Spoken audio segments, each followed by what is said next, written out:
ತುಮಕೂರು ಜಿಲ್ಲೆಯ ತುತ್ತೂರು ತಾಲೂಕಿನ ನೊಣವಿನಕೆರೆಯ ಶ್ರೀ ಕಾಳದ ಸಿದ್ದೇಶ್ವರ ಮಠ ಸ್ವಾಮೀಜಿ ಮೇ 20 ಭವಿಷ್ಯ ನುಡಿದಿದ್ರು. ಡಿ ಕೆ ಶಿವಕುಮಾರ್ ಮುಖ್ಯಮಂತ್ರಿ ಆಗೇ ಆಗ್ತಾರಂತ. ನಾವೆಲ್ಲರೂ ಅಷ್ಟಪಟ್ಟಿದ್ವಿ, ಪತ್ರಕರ್ತ ಸಮಯ ಎಲ್ಲರೂ ಜನರು, ಕನ್ನಡ ಜನರು, ಇದೇ ಸಾಧ್ಯ ಅಂತ. ಆದರೆ ಹೈಕಮಾಂಡ್ ಆದೇಶ ಕೊಟ್ಟಿದೆ. ಹೈಕಮಾಂಡ್ನಲ್ಲಿ ರಾಹುಲ್ ಗಾಂಧಿ ಮಾತ್ರ ಹೇಳಿದರು. ಡಿ ಕೆ ಶಿವಕುಮಾರ್ ಮುಂಚೆ ಚರ್ಚೆಗೆ ಡಿ ಕೆ ಶಿವಕುಮಾರ್ ರಾಹುಲ್ ಗಾಂಧಿ ಚರ್ಚೆಗೆ ಮುನ್ನವೇ ಸಿದ್ದರಾಮಯ್ಯ ಜೊತೆಗೆ ಮಾತು ಒಪ್ಪಿಸಿತ್ತು ರಾಹುಲ್ ಗಾಂಧಿ, ನೀವು ರಾಜೀನಾಮೆ ಕೊಡ್ಬೇಕಂತ. ಯಾಕೆಂದರೆ ಸಿದ್ದರಾಮಯ್ಯ ಯಾಕೆ ಒಪ್ಪಿದೆ ಅಂತ ಹೇಳ್ತೀನಿ. ಅವ್ರಿಗೆ ನೇರವಾಗಿ ಮುಖ್ಯಮಂತ್ರಿ ಸ್ಥಾನ ಸಿಗಲಿಲ್ಲ. ಡಿ.ಸಿ ಮುಖ್ಯಮಂತ್ರಿ ಆಗ ಪ್ರತಿಪಕ್ಷ ಸ್ಥಾನ 2 ಸಲ ಸಿಕ್ತು, 1 ಸಲ ಸಿಕ್ತು. ಆಮೇಲೆ 5 ವರ್ಷ ಸಿ ಎಮ್ ಆದರು. 5 ವರ್ಷ ಆದಮೇಲೆ ಮತ್ತೆ ಪ್ರತಿಪಕ್ಷ ನಾಯಕ ಆದರು.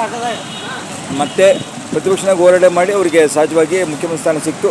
ಡಿ ಕೆ ಶಿವಕುಮಾರ್ ಹಾಗಾಗಲೇ ಇಡಿ ಕೇಸ್ ಇತ್ತು, ಸ್ವಲ್ಪ ಸಮಸ್ಯೆ ಇತ್ತು ಕಾನೂನಾತ್ಮಕವಾಗಿ, ಹಂಗಾಗಿ ಇವರು ಸಿ ಎಮ್ ಆದರು. ಆದರೆ ಬರ್ತಾ ಇವರೇ ಜಾಸ್ತಿ ಮೆಜಾರಿಟಿ ಎಂಪ್ಲಾಯೀಸ್ ಸಪೋರ್ಟ್ ತೊಗೊಂಡ್ರು.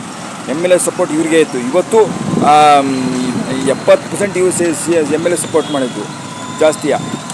ಯಾಕೆ ರಾಜಮಕ್ಕಳು ಎಲ್ಲರಿಗೂ ಶಾಕ್. ಏಕೆಂದರೆ ಇದು ಎಲ್ಲರಿಗೂ ಏಕಾಗಿ ರಾಹುಲ್ ಗಾಂಧಿ ಮಾತಾಡುತ್ತೆ ಅಂತಾರೆ. ರಾಹುಲ್ ಗಾಂಧಿ ಒಬ್ಬರೇ ಕೇಳಿದ್ದು CM ಸ್ಥಾನ. ಅಂದರೆ ಮುಂದಿನ ಪೀಳಿಗೆ ನೆಕ್ಸ್ಟ್ ಜನ್ರೇಷನ್ಗೆ ಅವಕಾಶ ಕೊಡಬೇಕು ಅಂತೇಳಿ ಇವ್ರಿಗೆ ರಾಜೀನಾಮೆ ಕೊಡಿ ಅಂತ ಹೇಳಿದ್ದಾರೆ. ಅವ್ರು ಹೇಳಿದ್ದು ಒಂದು ಮಾತು, ನೆಕ್ಸ್ಟ್ ಜನ್ರೇಷನ್.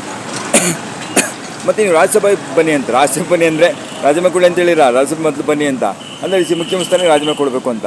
ಯಾಕೆ ಕೊಡಬೇಕು ಅಂತ ಹೇಳಿದ್ರೆ ನಮ್ಮ ರಾಜ್ಯ 1 ದಿವಸ ಅವಕಾಶ ಕೊಡಿ ಅಂತ, ಇಲ್ಲ 2 ದಿನ ಅವಕಾಶ ಕೊಡಬೇಕು ಅಂತೇಳಿ. ಅವ್ರಿಗೆ ಈ ಜಾತಿ ಗಣತಿ ವರದಿ ಬಂತು.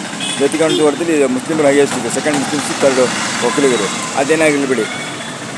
ಈಗ ಯಾರು ಹೇಳಿದ್ರು, ಬಹುಶಃ ಕೋಡಿಮಠಸ್ವಾಮಿ ಹೇಳಿದ್ರು ಮುಖ್ಯಮಂತ್ರಿ ಸ್ಥಾನ ಸಿದ್ದರಾಮಯ್ಯ ಅವರೇ ಆಗಲೇ ಬಿಟ್ಟರೆ ಮಾತ್ರ ಆಗ್ತಾರೆ. ಡಿ ಕೆ ಶಿವಕುಮಾರ್ ಯಾರೋ ಬದಲಾವಣೆ ಆಗುತ್ತೆ. ಈಗ ಅವರೇ ಬಿಟ್ಟುಕೊಟ್ರು ಸಿದ್ದರಾಮಯ್ಯ. ಈ ಮುಖ್ಯಮಂತ್ರಿ ಸ್ಥಾನ ಇದು ಪ್ರತಿಪಕ್ಷ ನಾಯಕಂತ ಏನೂ ಇರಲಿಲ್ಲ. JDSಯಿಂದ ಅಮಾನತಾಗ ರಕ್ಷಿಸಿದ್ದು ಕಾಂಗ್ರೆಸ್ ಪಕ್ಷ. ಇವರು 22 ಸಲ ಒಂದು ಸಲ ಪ್ರತಿಪಕ್ಷ ನಾಯಕ, ಮುಖ್ಯಮಂತ್ರಿ ಸ್ಥಾನ, ಮತ್ತೆ ಪ್ರತಿಪಕ್ಷ ಸ್ಥಾನ, ಮತ್ತೆ ಮುಖ್ಯಮಂತ್ರಿ ಸ್ಥಾನ ಎಲ್ಲ ಕೊಟ್ಟು. ಸಮನ್ವಯ ಸಮಿತಿ ಅಧ್ಯಕ್ಷ ಇದ್ದರು, ಯಾರು ಮುಖ್ಯಮಂತ್ರಿ ಸಮಿತಿ ಅಧ್ಯಕ್ಷ ಇದ್ದಾಗ CM ಆಗದವರು ಎಲ್ಲ ಪಕ್ಷ ಕೊಟ್ಟು. ಹಾಗಾಗಿ ಅವರು ರಾಜೀನಾಮೆ ಕೊಟ್ಟು ಸಂತೃಪ್ತಿಯಾಗಿ ಕರ್ನಾಟಕ ಸುದೀರ್ಘವಾದ ಮುಖ್ಯಮಂತ್ರಿ ಸಿದ್ದರಾಮಯ್ಯ. ಅವ್ರ ದಾಖಲೆಯನ್ನು 50-60 ವರ್ಷದ ವರ್ಷಕ್ಕಾಗಲ್ಲ. ಅವರು JDSನ ಬಂದವರು, JDS ಜನತಾ ಪರಿಷತ್ ಬಂದರು. ಕಾಂಗ್ರೆಸ್ ಸುದೀರ್ಘವಾಗ ಮುಖ್ಯಮಂತ್ರಿ ಅದು ಯಾರೂ ಅಸಹ್ಯ ಪಟ್ಟಿಲ್ಲ. ಕರಪ್ಷನ್ ಜಾಸ್ತಿ ಮಾತಿಲ್ಲ, ಕೇಳಿಲ್ಲ, ಹಗರಣ ಮಾತು ಕೇಳಿಲ್ಲ. BSL ಹೆಲ್ಪ್ ಮಾಡಿದ್ದಾರೆ. ಕುರುಬಗೌಡ ಅವ್ರು ಖಾಲಿ ಬಿದ್ದು ನಮಸ್ಕಾರ ಮಾಡಿದ್ದಾರೆ ಡಿ ಕೆ ಶಿವಕುಮಾರ್.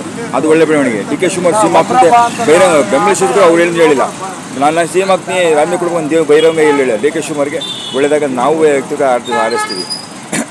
ಬಡ ಕೂತಾಟ ಇರಬಾರ್ದು. ಅಭಿವೃದ್ಧಿ